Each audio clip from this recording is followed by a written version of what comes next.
함께 하늘의 부르심을 입은 거룩한 형제들아, 우리의 믿는 도리의 사도시며 대제사장이신 예수를 깊이 생각하라. 그리고 14절로 내려갑니다. 14절에서 16절까지 시작. 우리가 시작할 때 확실한 것을 끝까지 견고히 잡으면 그리스도와 함께 참여한 자가 되리라. 성경에 일렀으되 오늘날 너희가 그의 음성을 듣거든 노하심을 격동케 할 때와 같이 너희 마음을 강팍해 하지 말라 하였으니.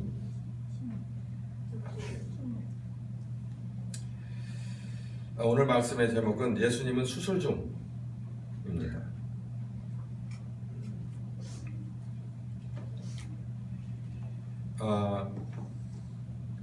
우리 신자의 혹은 사람의, 사람이라는 건 불신자를 포함한 모두, 그리고 우리 신자들의 문제의 시작이 어디냐면 오늘 히브리서를 중심으로 할 텐데 결국은 로마서의 이야기가 나중에 이렇게 같이 연결될 것입니다. 오늘 히브리서 2장 8절부터 11절까지의 말씀을 이렇게 보면 그 당시라는 것은 이스라엘이 출애굽을 해서 40년 동안의 하나님의 직접적인 간섭과 인도를 받으면서 여정을 살았을 때, 떠나 있을 때, 그 과정에서 모든 문제의 근원, 그 모든 일어났던 소동의 근원이 뭐였느냐라고 하면은 그걸 히브리서 저자가 2장 8절부터 11절까지 이야기를 하고 있는데, 그것이 바로 항상 마음의 미혹됨이 문제였다라고 그래요. 미혹됨이 무슨 얘기냐면은 결국 하나님을 증험하려는 그런 시도입니다. 그러니까 하나님이 살아있는가, 하나님이 우리를 사랑하는가, 우리를 위하여 일하는가, 또 이런 상황에 하나님은 어떻게 하시나, 그러니까 배고픈 상황에 어떻게 하시나, 목마른 상황에 어떻게 하시나 라고 하는 그런 마음들이 항상 미혹되었다는 것이죠. 흔들리지 않고 이렇게 흔들리지 않고 굳건한 게 아니라 미혹됐다는 거예요. 시험에 들었다는 얘기죠. 그러고 보니 이 말씀은 그 사람들 문제만 아니라 우리들의 문제입니다. 저 밖에 있는 사람들 문제가 아니라 사실은 이 안에 들어와 있는 신자인 우리들의 문제입니다. 뭐냐면 예수를 주로 시인하고 마음으로 받아들이고 입으로 고백을 했다면, 그래서 구원에 이르는 사람이 맞다면은 우리들의 삶도요 흔들리지 말아야 되는데, 우리는 시도 때도 없이 미혹을 당하고 미혹을 받아들이고 그 미혹에 반응한다는 게 문제가 되죠. 그래서 저의 설교의 시작은 우리들의 문제는 사실 어디서부터 나냐면 미혹에서부터 온다는 거예요. 미혹은 누구냐면 창세기 3장부터 지금까지 관록 있는 마귀입니다. 그 마귀가 어떻게든 하나님과 우리를 떼어놓으려고, 예수 믿고 다시 하나가 되려고 시도하는 우리를 떼어놓으려고 항상 시도 때도 없이 미혹한다는 거예요. 우리를 흔들어 놓는다. 2장 8절부터 11절을 요약하면 이렇습니다. 항상 마음이 미혹된다. 이거는 무엇과 동의하냐면 마음이 강팍하여지는 것과 연결됩니다. 미혹되면 마음이 강팍해져요. 강팍이라는 얘기는 완고하고 고집이 세워져서 도무지 뉘우치지 않는 돌 같은 심령 상태라고 성경사전에 나와 있습니다. 이 완고하고 도대체 돌이키려고 하지 않는 이런 이 강팍해짐은 미혹이라고 하는 데서 출발한다는 거예요. 이 미혹은 어떨 때 우리에게 오느냐면은 하나님을 시험하고 증명하는 이런 시도로 발전하고, 항상 하나님을 시험하고 증명받기를 원했던 이 사람들은 하나님의 노를 결국은 격발시키고 어디까지 이르냐면 하나님께서 맹세를 합니다. 너희들은 절대로 가나안에 들어갈 수 없어. 이게 오늘 2장 8절에서 11절까지 요약이에요.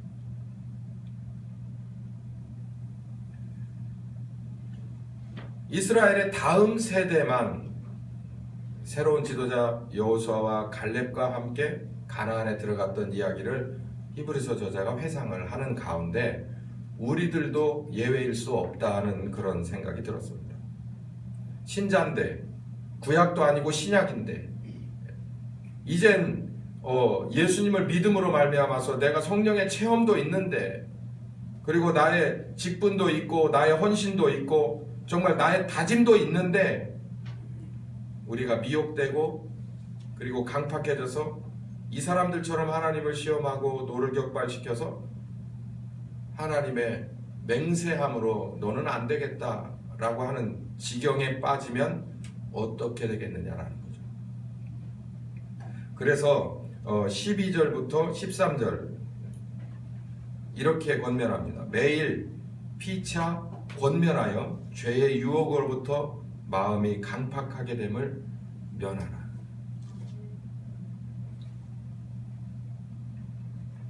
신자의 문제는 항상 미혹되는 데 있습니다.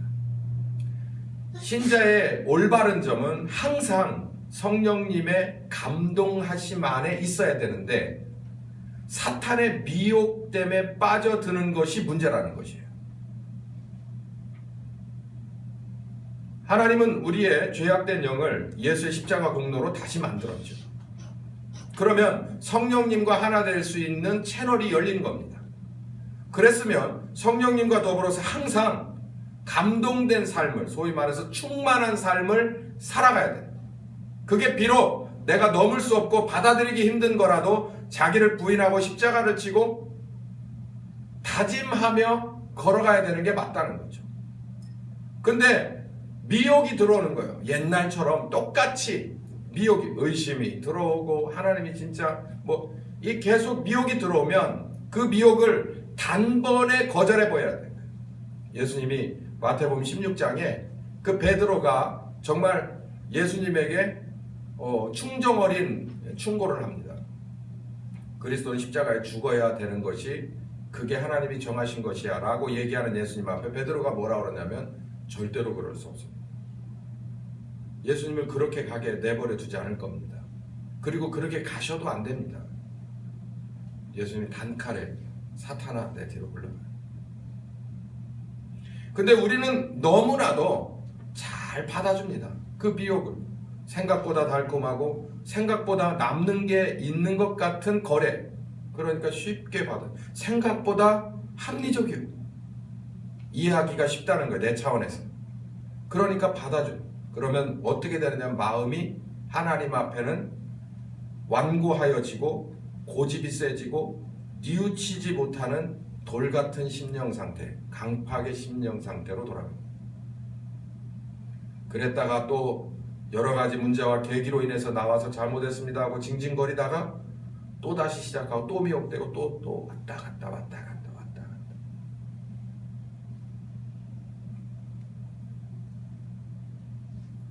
여러분 분명히 이건 신자로서의 올바른 생활이 아닙니다. 하나님이 이 꼴 보려고 예수님을 십자가에 보낸 거 아닙니다. 그런 사람은 하나님의 나라에 못 들어갑니다. 성경이 그렇게 말합니다. 이제는 완벽하게 우리 옛사람을 십자가에 못 박아 버리고 새 사람만 가지고 하나님의 나라를 가야 하는데, 그러려면 뭔가 우리들의 힘만으로는 안 되는 것 같습니다. 그래서 저는 오늘 설교의 제목을 예수님이 수술 중이다. 예수님이 수술 중이다. 누구를? 우리를.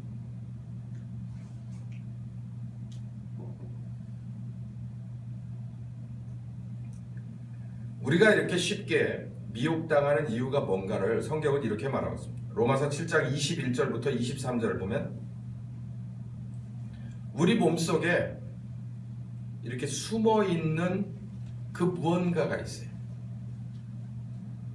그 무언가.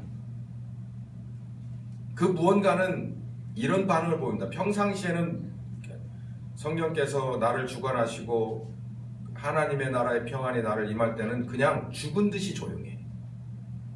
그러다가 무엇에 반응하느냐면 죄라고 하는 것에 자석처럼 끌리는 그 무언가가 우리들의 몸속에 있다는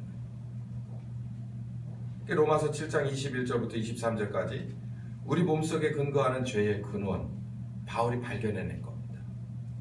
뭐 했는데도 불구하고, 예수를 주로 시인했는데도 불구하고 바울은 그걸 알았어요. 이 문제가 내 속에 있는, 그러니까 바울은 이른바 이걸 뭐라고 지칭했냐면 옛사람이라고 말했거든요. 예수님을 만나기 전 사람, 어머니 아버지가 만들어주신, 또 이 세상에서 먹고 마시면서 배운, 훈련된 바로 그 사람, 그 옛사람이 하나님이 원하시는 대로 성령 안에서 반응을 안 보이고 죄에는 신기하게 꿈틀거리면서 반응을 보이더라는 거죠. 이거 안 되겠구나. 잘라내버려야 되겠구나. 자기가 자기 몸을 어떻게 잘라? 혹시 이게 보이는 거면 잘라버릴 수도 있겠죠. 결단력을 가지고. 그러나 이게 보이는 게 아니에요. 우리 속에 어디도 어떤 스캔을 가지고서 우리를 스캔해봐도 이 안에 옛사람이라고 하는 건 찾아낼 수 없습니다. 그래서 바울이 또 이렇게 시도해봤어요. 내가 어떻게든지 간에 죄에 반응하는 옛사람을 무시하고 부인하고 하나님 쪽만 바라보려고 노력해야지. 마치 누구처럼, 루터처럼 그 몇백 계단에 어느 성당에 올라가려고 무릎으로 기어 올라가기도 하고 온갖 고행을 통해서 자기를 죽여보려고 애를 쓰는 거예요. 근데도 안 돼요. 없어진 것 같다가도 불쑥 튀어나오는 자기 몸속에 있는 그 무언가, 그 옛사람. 그래서 바울은 이렇게 생각했습니다. 차라리 이 몸을 죽여버리면 끝나겠다. 도저히 나는 못하겠다. 바울 선생도 못했는데 우리라고 할 수 있겠습니까? 못합니다. 여기서 한 가지만 더 말씀드리고 이 상황을 넘어갑니다. 못합니다라고 하는 거 안에 할 생각이 없는 것과는 차이가 있어요. 암세포를 발견했습니다. 그런데 아이고 살아 내 살아, 이것도 내 살점인데 라고 생각하는 사람은 아무도 없습니다. 이거 어떻게든지 잘라내버리고 이거 떨어뜨려버리고 나는 새 인생을 새롭게 건강하게 살아야지라고 생각하고 우리는 의사 앞에 갑니다. 마찬가지로 바울이 알았던 건 뭐냐면 내 속에 그 무언가가 하나님과 나 사이를 가로막고 있다. 미혹 늘 당하게 하는 그 무언가가 이 속에 있다고 받아들이고 나서 바울은 변했는데 뭐라고 변했냐면 이걸 없애버려야지라고 늘 생각했다는 거예요. 우리는 그거 생각하고 있는가를 반성해 봐야 됩니다. 신자인데도 불구하고 전혀 앞으로 한 걸음도 믿음이 나가지 못하고 우리들의 행동이 마음이 바뀌지 않는다면 고민을 해야 되는 거예요. 오늘 성경에서 바울이 친절하게 로마에 써놓은 편지 중에서 우리는 이걸 발견합니다. 우리 속에도 똑같이 그 옛사람의 씨앗이 남아있어서 하나님의 사이에서 가까이 더 이상 못 가게 조금만 가면 미혹하고서 넘어뜨리고 주저앉혀버리고 강팍하게 만들어서 은혜 못 받게 하고 진전되지 못하게 한다는 거예요. 혹시 이런 삶을 살아도 사람이니까 육신을 가졌으니까 라고 합리화하면 안 됩니다. 그거 합리화하는 거 성령님의 음성이 아닌 것을 우리는 알아야 돼요. 예수님도 졸음에 지친 제자들을 보고서 아이고 육신이 약하구나, 마음은 그렇지 않을 텐데 쯧쯧쯧 했으니까 지금도 우리를 그럴 거라고요? 그러면 로마서를 찢어버려야 합니다. 로마서 7장과 8절은 소각시켜버려야 되는 거예요. 사울이 바울 될 수 있었던가? 아니, 바울이 그 모든 것을 집어던지고 하나님의 사도로서 복음을 들고 목숨을 걸었던 것은 바로 이 하나님의 신기한 사람을 바꾸는 새 창조의 능력을 알았다. 자, 여기서 우리 그거 알아야 되는 거예요. 내가 변화가 없는 건 내 속에 있는 옛사람이 있어서 그렇다는 것을 알고 이것과 타협하려고 하면 안 돼요. 이거를 바울은 원색적으로 말해서 십자가에 못 박아 죽여버린다는 말 했어요. 그것처럼 이거 떼어버려야 할 존재라는 것을 우리는 분명히 다짐해야 되는 거예요. 창세기 3장에도 그렇게 나왔지 않습니까? 뱀에게 뭐라고 했어요? 넌 여자의 후손과 무엇이 되게 하리라? 원수가 되게 하리라. 원수는 조약을 맺을, 화해를 맺을 그런 대상이 아닙니다. 죽든지 살든지 겨루어서 끝내버려야 할 그런 관계가 원수지가 아니에요. 우리 속의 원수는 남이 아니라 내 속에 들어있는 옛사람인 거죠. 나의 신앙생활의 진전을 방해하는, 늘 미혹되게 하는, 그쪽으로만 귀가 확실하게 열리게 하는, 마음의 눈이 활짝 열리게 하는 그런 사탄의 근거지 옛사람. 이걸 없애버려야 됩니다.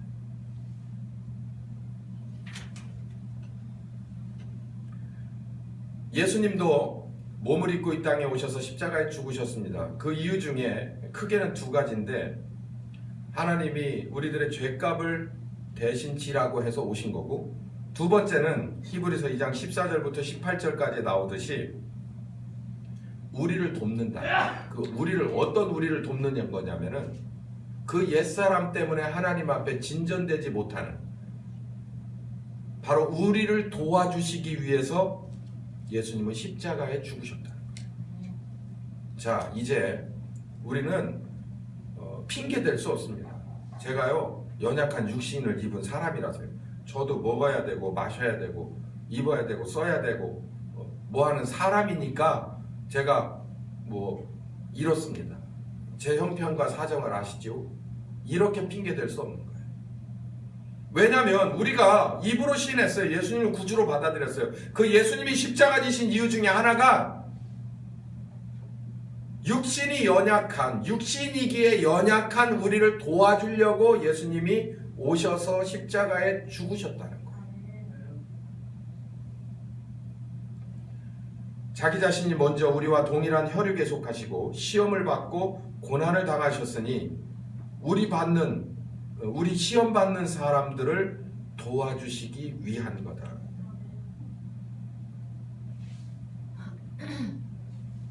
자, 그러면 어떻게 도와주나? 오늘 제목 수술 중이라고 그랬잖아요. 예수님은 수술하는 거예요. 우리가 우리 스스로 우리 옛사람을 떼어내지 못해요. 그러니까 그것 떼어내는 달인이신 그 예수님이 와서 우리를, 옛사람을 수술해내는 거예요. 그러면 어떻게 될까요? 이거 떼어버리게 되면 미혹받는 거 없어집니다. 하나님이 주시는 비전 확실하게 믿어집니다. 그 과정의 어려움도 뚫고 나갈 수 있는 추진력이 우리 속에서, 하나님이 주시니까 우리 속에서 나와.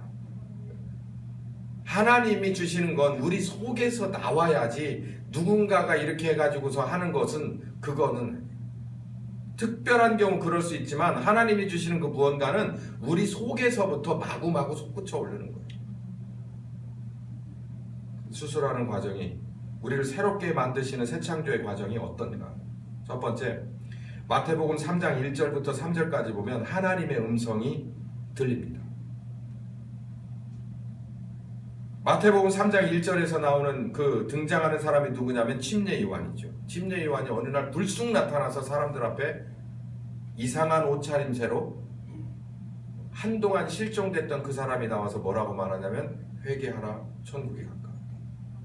근데 이 마태복음을 쓴 이 장면을 묘사한 마태는 뭐라고 말하고 있느냐면 광야에서 들리는 자의 소리다. 그 이야기는 뭐냐면 광야라는 곳은 상징적으로 사람이 없는 곳이에요. 사람이 거주하지 않는 곳이에요. 그러니까 그곳에서 사람 소리가 난다는 것은 하나님의 소리다라는 거예요. 그게 아주 시적인 표현인 겁니다. 광야에서 소리가 들린다는 거. 거기 사람도 없는데 무슨 사람 소리가 들려? 그건 하나님의 소리다. 이건 신약적으로 표현하면 이런 겁니다. 평생 교회를 다녔어도 하나님의 음성이다라는 것을 모르고 살 수 있어요. 그런데 어느 날 드라마를 보면서 어느 날 무엇인가가 죽어가는 모습을 어느 날 내가 병져서 누워서 어느 날 내가 비치고 도망다니다가 어느 날 어느 교회 작은 교회에 설교에 딱 10분 들었는데 그 어떤 소스에도 하나님의 음성은 들릴 수 있어요. 근데 문제는 뭐냐면 그 소리가 내 속에 콱 박히더라는 거예요. 박힐 뿐만 아니라 그렇게 효과가 있더라는 거예요. 어떤 효과? 때로는 아픈 효과, 때로는 시원한 효과. 하나님의 음성입니다. 그 하나님의 음성이 들려야 돼요. 뭐라고? 너의 문제가 이거야. 네 있는 상황이 지금 이런 상황이야. 두 번째, 히브리서 4장 12절부터 13절까지 보면 잘 아시는 말씀입니다. 한번 이 말씀은 우리가 같이 읽어보죠. 12절부터 14절 시작. 하나님의 말씀은 살았고 운동력이 있어 좌우에 날선 어떤 검보다도 예리하며 혼과 영과 및 관절과 골수를 찔러 쪼개기도 하며 또 마음의 생각과 뜻을 감찰하는 지은 것이 하나도 그 앞에서 나타나지 않음이 없고 오직 만물이 우리를 상관하시는 자의 눈앞에 벌거 벗은 것 같이 드러나느니라. 네, 여기까지 읽겠습니다. 하나님의 전신 스캔이에요. 근데 아무리 좋은 의학기기로도 우리를 스캔하는 데는 한계가 있어요. 근데 하나님은 뭐까지 보냐면 생각과 뜻까지 스캔한다는 거예요. 웬만한 스캔은 음성은 들리지 않아요. 근데 하나님의 스캐너는 음성까지 들리고 우리들의 저 깊은 곳의 내면의 생각까지도 다 드러낸다는 거죠. 왜 그렇게 할까요? 왜? 그냥 예수님은 수술 중이에요. 그러니까 우리 속에 있는 그 옛사람의 정체가 이런 거라는 것을 보여주길 원합니다. 근데 이걸 뭘로 보여주냐면 그냥 보여주시지 말고 그냥 알아서 수술 그냥 덜컥 해버리시지 이걸 왜 스캔을 해서 우리에게 보여주는 거예요? 하나님은 항상 그래요. 예수님이 이 몸을 입고 오셔서 돌아다니면서 병자들을 위해서 기도할 때 그 물어봅니다. 네가 여기 왜 왔냐? 제가 아파서 왔습니다. 내가 기도하면 그러니까 네가 믿음이 있느냐? 믿음이 있습니다. 하나님에 관한 믿음이 있습니다. 제가 이렇게 치료받을 것을 굳게 믿습니다. 그러면 그 믿음대로 되라. 그러면 그 다음 반응이 그런 사람도 있고 안 그런 사람도 있지만 야 정말 이분은 하나님이 보낸 아들이 맞아. 이건 두 가지인데 하나님의 존재하심과 하나님이 보낸 예수 그리스도라는 것을 증명하는 거예요. 입으로 시인하는 거죠. 그것처럼 우리에게 말씀으로 우리를 찌르시는 것은 우리의 동의를 구하는 거예요. 우리의 동의. 그러니까 뭔가를 하려면 동의서를 쓰잖아요. 그러니까 우리가 이러한 문제가 있다는 것을 먼저 보여줍니다. 그러면서 뭐 하자고 말하냐면 내가 이걸 수술할 테니 네가 동의해달라는 거예요. 그거 뭐가 필요해요? 그거 없어져 버려야 돼. 내 동의라는 게 필요. 그게 저 같으면 그렇게 해요. 근데 하나님은 그렇게 안 해요. 정말 젠틀한. 그래서 너 이러한 문제가 있어 라고 하면 제가 무엇이 나와야 되냐면 그 문제 좀 고쳐주십시오 라고 해야 되는 거예요. 그러니까 그거에 대해서 문제의식을 갖지 못하면 하나님도 손 못 댑니다. 그것처럼 여기 우리를 말씀으로 인해서 우리를 찌르기도 하고 쪼개기도 하고 이게 적나라하게 드러내 보여주는데 이렇게 반응할 수 있어요. 우리는 아담과 하와가 선악과를 따먹고 하나님의 낯을 피해서 숨은 것처럼 거부하거나 숨기는 경우가 많습니다. 또 합리화해서 그 상황을 모면하려고 하는 경우가 있어요. 그건 새 사람이 시켜서 하는 거 아닙니다. 옛사람이 그렇게 시키는 거예요. 어떻게든지 모면하려고 그러면 안 됩니다. 진전이 없어요. 그러지 말고 적극적으로 예수님이 원하는 하려고 하시는 치료에 응해야 되는 거예요. 말씀을 들을 때 뭔가 여러분에게 이게 문제였구나, 여기 원인이 여기 있었네 라는 것을 발견하면 여러분 움찔하지 마시고 이게 하나님께서 내게 보여주시는 것, 내게 깨닫게 해주시는 건 이걸 바꾸시고 싶어서 그러시는구나 라고 하는 걸로 받아들이면 됩니다.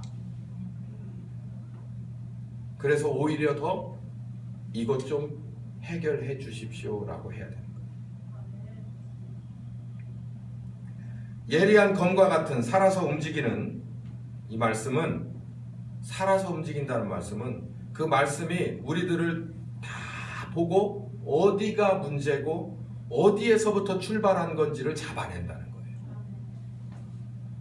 그냥 이만큼 올라온 싹만 자르는 게 아니라 저 밑에 들어가서 근원에서부터 뽑아내버리겠다라고 해서 말씀이 그걸 찾아 들어간다.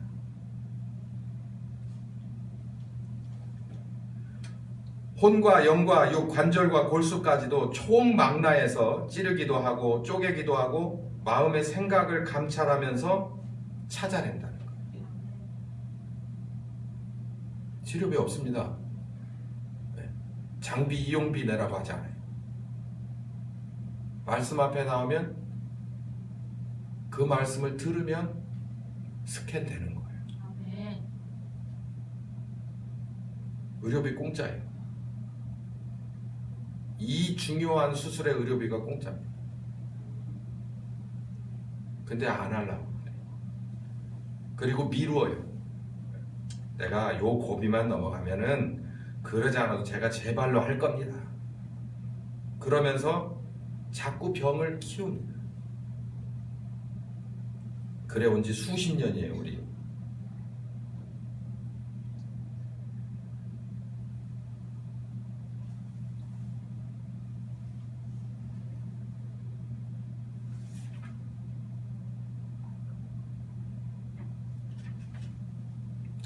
이 장 14절을 한번 같이 보시죠.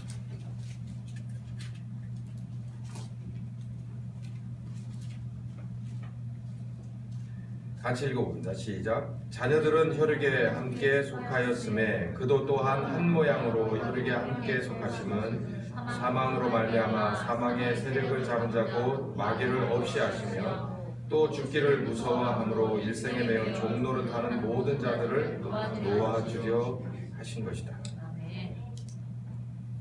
그러니 그 대제사장 앞에 적극적으로 나가자. 뭐하지 말고 마음을 강팍하게 하지 마. 미혹당해서 흔들흔들하지 말고 내가 살 방법은 오직 그거. 입으로 시인했다는 것 가지고 내가 변하지 않는 그런 이상 증세를 느끼거든 그 제사장이신 예수께 나가보자.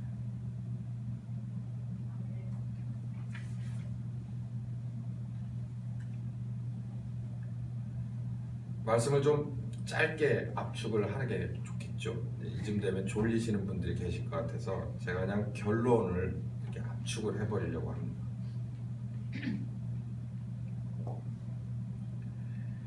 그러면 목사님 어떻게 치료하십니까? 그 과정이 성경에 나와 있어요. 어떻게 우리의 옛사람을 떼어버리고 미혹받지 않고 성령님과 더불어서 일치월장 달려갈 수 있게 하는가? 성경에 그 과정이 나와 있어요. 혹시 여러분께 도움이 되길 바라요. 히브리서 9장으로 넘어갑니다.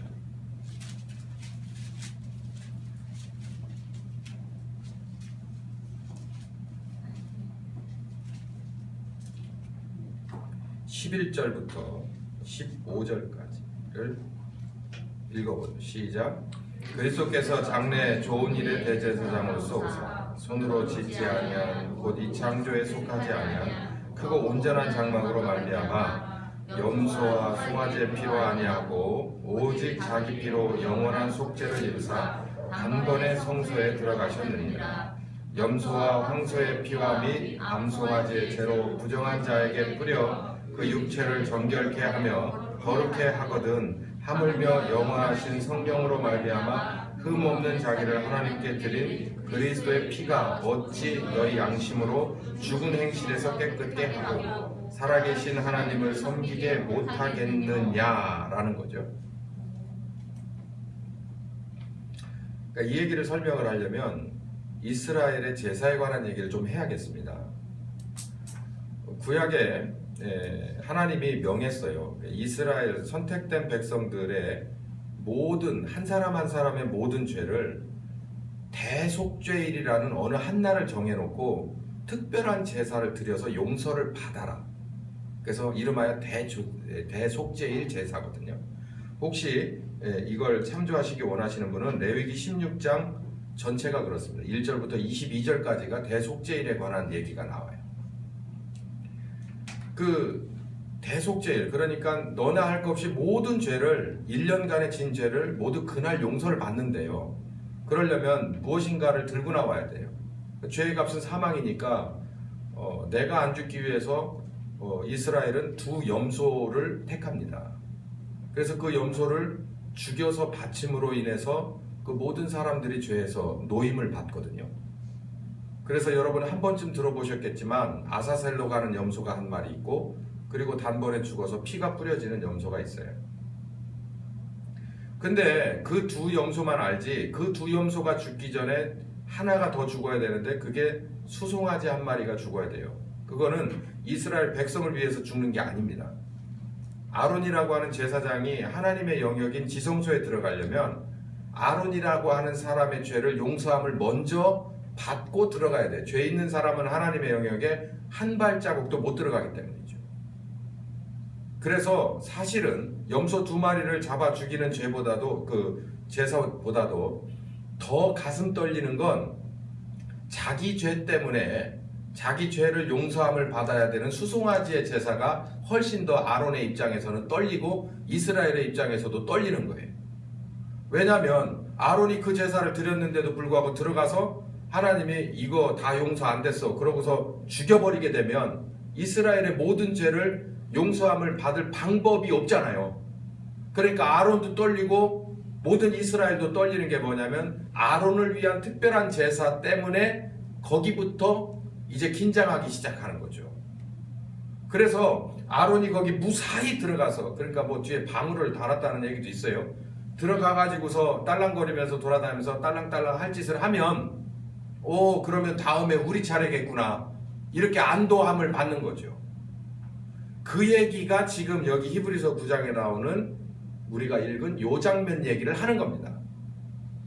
그러니까 이스라엘의 죄를 속해 주려면 아론이라고 하는 제사장, 대제사장이 일단 자기 죄를 없음을 인정받고 하나님의 영역에 들어가야 한다는 얘기죠. 근데 예수님도 들어갈 때 몸을 입고 오셨으니까 무언가를 들고 들어가야 돼요. 희생의 피를 들고 들어가야 되는데 아론은 수송아지, 멀쩡한 수송아지 한 마리 목을 따서 그 피를 가지고 들어갔어요. 그런데 예수님은 무엇을 가지고 들어갔느냐 하니까 자기의 피를 가지고 들어갔다는 거예요.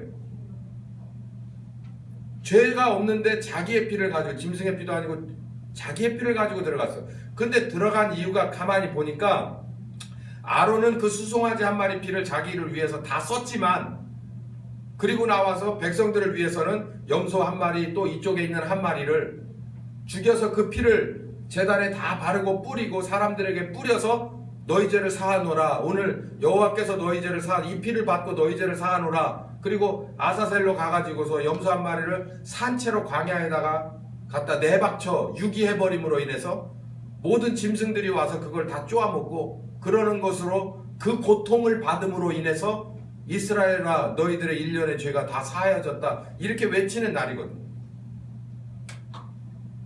근데 예수님 그 장면을 이스라엘은 이걸 너무나 잘 알고 있으니까 우리는 잘 모르니까 그 대속죄일의 장면을 히브리 저자가 그걸 쓰고 있는 거예요. 그래서 저는 여러분이 듣기 편하게 이거를 다시 바꿔드리는 거예요. 예수님이 대제사장의 입장에서 우리 죄 때문에 하나님 앞에 들어갈 때 피를 갖고 들어가요. 근데 뭔 피냐면 아론처럼 짐승의 피를 가지고 들어간 게 아니고 자기의 피를 가지고 들어갔다는 거예요. 그러니까 죄가 없으신 분이기 때문에 사실상은 피를 가지고 들어갈 필요가 없지만 그 피를 들고 들어간, 그러니까 십자가에 죽은 자기의 피를 들고 들어간 이유가 뭔지 아냐 이 얘기죠.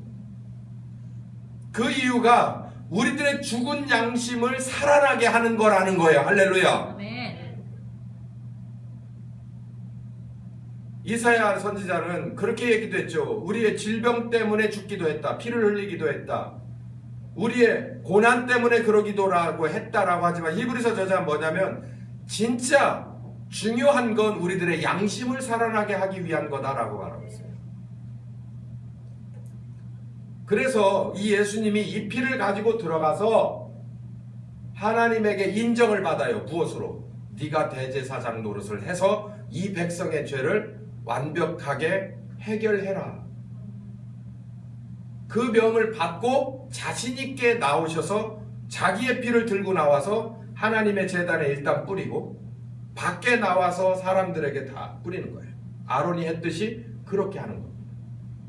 그러니 수술이라고 하는 과정이 어떻게 이루어지냐면 이렇게 표현할 수 있습니다. 예수님께서 당신의 피를 우리에게 발라주셔야만 하는 거라는 거예요.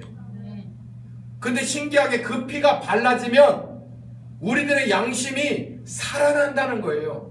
성경 뭐라 하냐면 죽은 양심이 살아난다는 거예요. 뭐가 묻혀지면? 예수님의 피가. 근데 예수님의 피가 어디 있습니까? 이거? 아니죠. 예수님의 피는 바로 눈에 보이지 않습니다. 이렇게 액체 스타일로 이렇게 있지 않아요. 그래서 이렇게 뿌리거나 이렇게 발라주는 이런 거가 아니라는 얘기죠. 눈에 보이지 않는 예수님의 피, 2000년 전에 다 흘리고 가셨던 피, 흔적도 없이 사라져버린 그 피, 그게 어디에 있느냐면 나를 전신 스캔해서 문제가 어딘지를 발견하고 나 좀 고쳐주십시오 라고 그분 앞에 머리를 숙이고 환부를 들이대고 그 앞에 나가는 우리들에게 말씀이 와가지고 찌르기도 하고 쪼개기도 하고 감찰하기도 하고 떼어내기도 하고 다시 회복시키신다는 거예요.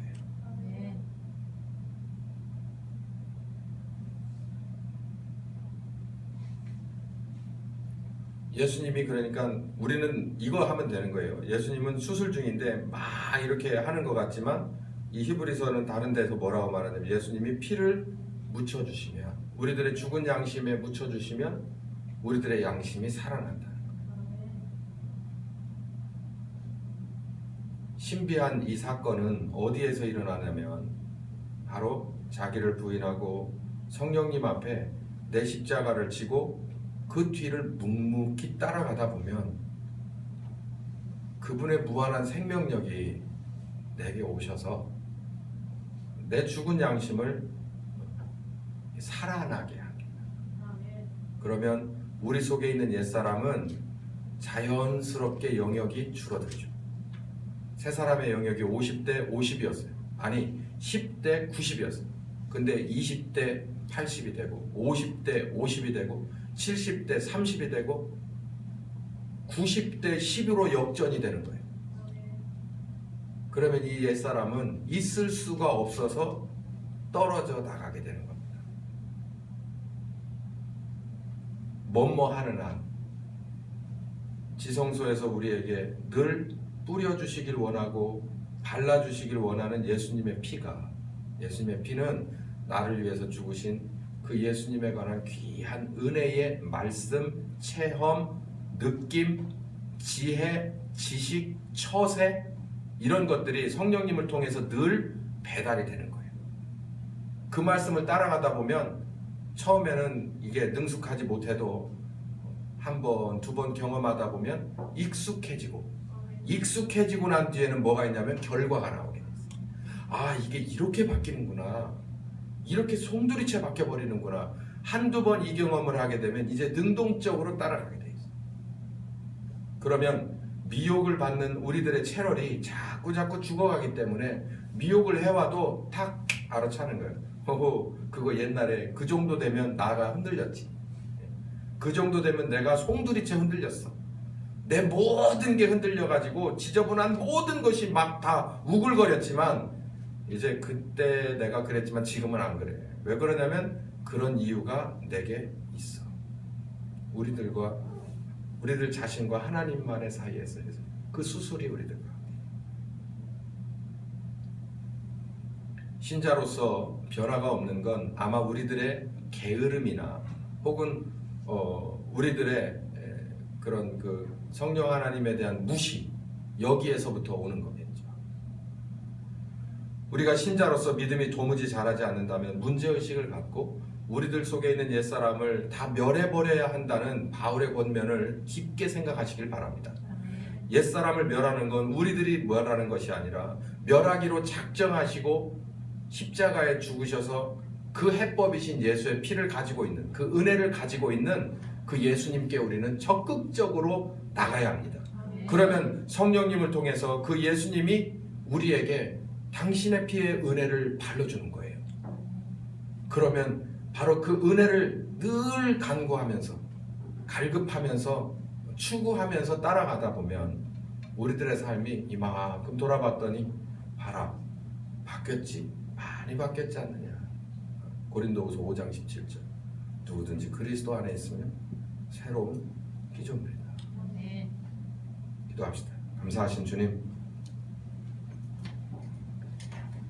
지루한 40년의 생활을 홍해의 기적을 보고서도 까맣게 잊어버리는 것이 사람의 습성입니다.